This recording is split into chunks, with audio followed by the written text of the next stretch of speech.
Para o nosso quadro de saúde, o nosso assunto será sobre síndrome metabólica. Quais são os sintomas, complicações e outras questões? Eu estou recebendo o nosso convidado, o endocrinologista, Dr. Mário Toscato Filho. Ele está aqui ao vivo, vai tirar minhas dúvidas e, claro, de vocês de casa também. Você tem dúvida, quer saber um pouquinho mais sobre o assunto? Mande sua pergunta.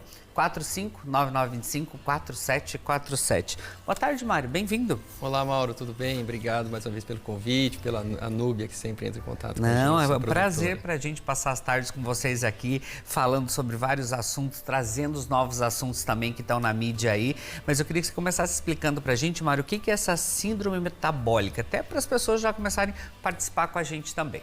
Bom, então vamos lá. O nome é um pouquinho estranho, mas na verdade é o que eu lido no dia a dia, a minha prática clínica, e que na verdade a síndrome metabólica é um conjunto de sinais e sintomas que caracterizam distúrbios metabólicos. Então vão desde sobrepeso, obesidade, a hipertensão, aumento do risco da instalação do diabetes devido à resistência à insulina, também alterações do colesterol, triglicerídeos, aquela circunferência abdominal aumentada que é decorrente do aumento de gordura visceral, e todos esses sinais e sintomas geram repercussões para a saúde e principalmente aumentam o risco cardiovascular, ou seja, da instalação de doenças cardiovasculares que aumentam o risco de infarto, de AVC e consequentemente reduzem a expectativa de vida dos pacientes.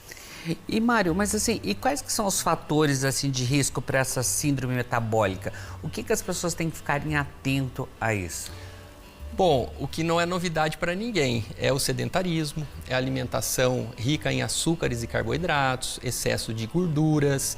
Isso tudo leva as pessoas a aumentarem o peso, Então, sobrepeso, obesidade, a falta da prática regular de atividades físicas e uma alimentação irregular, as pessoas começam aos poucos e de maneira silenciosa, terem alterações metabólicas que acabam predispondo a essa condição de síndrome metabólica com o risco da instalação de todas essas doenças que eu citei. E como que funciona, Mário, esse diagnóstico aí nesse caso?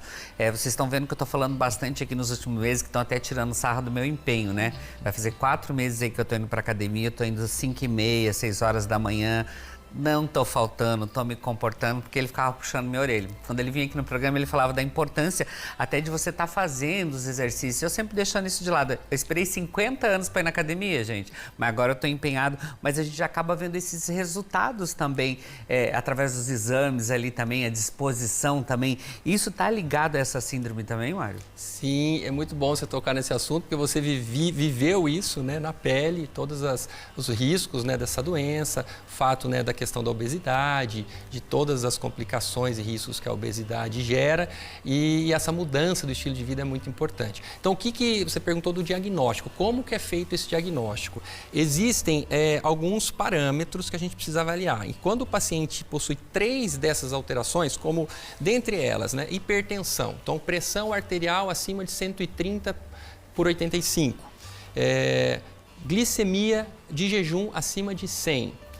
colesterol HDL, que é o colesterol bom, abaixo de 40 nos homens e abaixo de 50 nas mulheres. Lembrando que esse colesterol, quanto mais alto, melhor, que é aquele que protege o coração. Então, níveis baixos de HDL caracterizam também a síndrome metabólica. Níveis de triglicerídeos acima de 150. Circunferência abdominal acima de 102 centímetros nos homens e acima de 88 centímetros nas mulheres. Todos esses números, quando tem 3 dessas alterações, nós temos o diagnóstico da síndrome metabólica. Então, é um diagnóstico que envolve o exame físico, a pesagem do paciente, a medida da circunferência abdominal, como também o exame laboratorial, para a gente poder mensurar se tem alteração de glicemia, por exemplo, o exame físico da pressão arterial, se tem aumento da pressão arterial, se tem alteração do colesterol, do triglicerídeo. E geralmente, assim, Mário, apresenta alguns sintomas? Tem alguns sintomas? Os sintomas, sim, são decorrentes, por exemplo, da hipertensão. Então, o indivíduo está com a pressão alta, pode começar a ter mal-estar, dor na nuca, né? Assim, na visão, ter uma visão um pouco prejudicada, ver brilhos. Também, por exemplo, alterações na glicemia, o indivíduo começa a urinar demais, com muita frequência, além do normal, começa a ter muita sede, começa a ter muita fome e ainda assim perder peso. Então, esses são sintomas de diabetes, por exemplo, que também compõem essa doença. Alterações da obesidade, o indivíduo fica indisposto, fica todo inflamado, começa o aumento da circunferência. Então, quando está com aquela barriga muito grande, significa que tem muita gordura visceral, essa gordura começa a se depositar no fígado, começa a gerar inflamação, uma inflamação chamada esteatohepatite gordurosa, que é a famosa esteatose hepática, que se não tratada evolui dos graus 1, 2 e 3, pode virar uma fibrose, uma cirrose e se não tratado pode inclusive virar um hepatocarcinoma, que é um câncer do fígado. Então são diversas alterações, só que eles vão se instalando de forma lenta e gradual. Então, se a pessoa não faz exames de rotina, por exemplo, um check-up anual, leva uma vida sedentária e não se cuida, às vezes ele já tem alterações que ele nem imagina que tem, só vai saber quando faz exames laboratoriais, mas já está se sentindo cansado, já está se sentindo disposto e uma série de sintomas. Por isso que eles falam que tem que começar a academia cedo, exercício. Não, a gente fala em academia, mas não é academia, é o fato de você andar, fazer uma caminhada, fazer algum exercício, se movimentar, isso que é importante. Mas aí foi feito o diagnóstico, doutor, como que é feito esse tratamento? Depende desse caso, aonde já está também ali evoluído para o tratamento? Sem dúvida, o tratamento ele também envolve medidas conservadoras, mudança do estilo de vida, dieta, atividade física regular e medidas medicamentosas. Poxa, o indivíduo está obeso, vamos tratar, tem que perder peso. E não é simples assim, faz dieta, exercício físico, você vai emagrecer. A gente sabe que é complexo, é multifatorial, as pessoas têm genética para ganho de peso, tem uma dificuldade muito grande. Então a gente tem que tratar com medicação aquilo que precisa ser tratado. Então uma hipertensão tem que ser tratada com antihipertensivo, uma alteração da glicemia com medicamentos para diabetes, né, os hipoglicemiantes, aumento, alterações do colesterol, vamos usar os lipolipemiantes, as estatinas, por exemplo, e medicamentos para gordura no fígado, mas basicamente a pessoa precisa mudar o estilo de vida, ter um estilo de vida mais saudável, se alimentar de maneira saudável, se hidratar bem, atividades físicas regulares e tratar o peso. Então, hoje tem um arsenal terapêutico para tratamento da obesidade muito importante, muitos medicamentos novos, né, chegando no Brasil, que geram excelentes resultados, né, as famosas canetas emagrecedoras. Então, a gente tem muita opção de tratamento e precisa realmente ser tratado. Não pode ficar na inércia terapêutica, senão a coisa só vai piorando.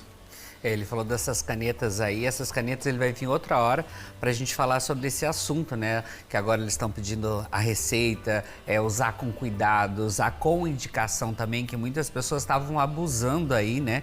Desses medicamentos, mas ele vai ser no próximo programa. Então, se vocês já quiserem mandar perguntas, tal, manda que ele logo, o doutor vai estar aqui falando pra gente dessas canetas e a chegada, né, do Monjarro no Brasil também.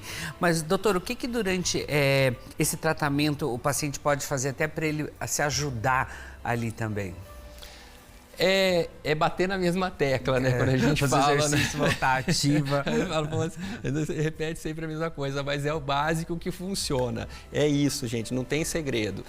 Busquem sair do sedentarismo. A gente não pode ficar hoje, com todo o conhecimento que a gente tem nas redes sociais, a gente está o tempo todo sendo bombardeado, né, de situações da importância de você ter um estilo de vida saudável. Então, só fica doente nesse sentido, decorrente ao sedentarismo, a pessoa que é muito teimosa, que realmente não quer se ajudar. É uma questão de amor próprio. Então, busque fazer atividade física, se alimentar bem, só vai ganhar com isso, né? E evitar, porque assim, você não fala, poxa, os médicos hoje só querem saber de tratar com medicação, né? Então, todos, medicamento para isso, medicamento para aquilo. Não.